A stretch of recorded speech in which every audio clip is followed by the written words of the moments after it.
एक समय की बात है। एक गांव में रामू नाम का किसान अपनी पत्नी और बच्चों के साथ रहता था और खेती बाड़ी करके अपना गुजारा करता था। उस गांव के बाकी किसान भी खेती ही करते थे। जो खेती से आमदनी होती उसी से अपना काम चलाते।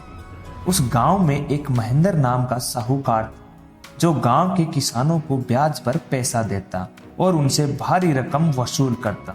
रामू के बच्चे धीरे धीरे बड़े हो रहे थे और खेती बाड़ी से जो इनकम आती उससे घर का गुजारा ही बड़ी मुश्किल से चलता था।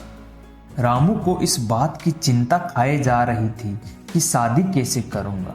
एक दिन रामू साहूकार के पास गया और बोला, साहूकार साहब, मुझे बच्चों की शादी के लिए 5,000 रुपए चाहिए।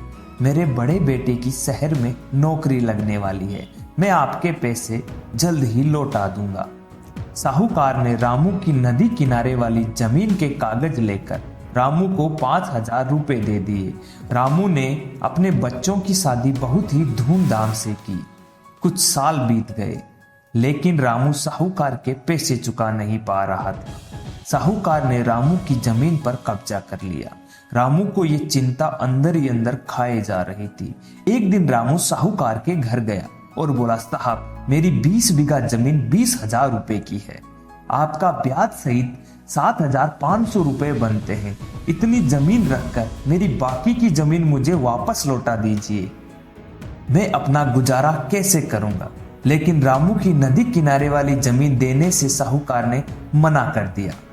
कुछ दिनों बाद उस जमीन पर अनाज रखने के लिए एक बहुत बड़ा गोदाम बनाया और किसानों से खरीदने वाला सारा अनाज वहीं रखता था।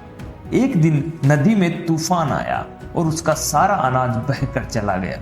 साहूकार के मन में बहुत पछतावा हुआ कि मैंने गरीब किसानों की आत्मा दुखाई है, इसीलिए मेरे साथ ऐसा हुआ और मैं बर्बाद हो गया।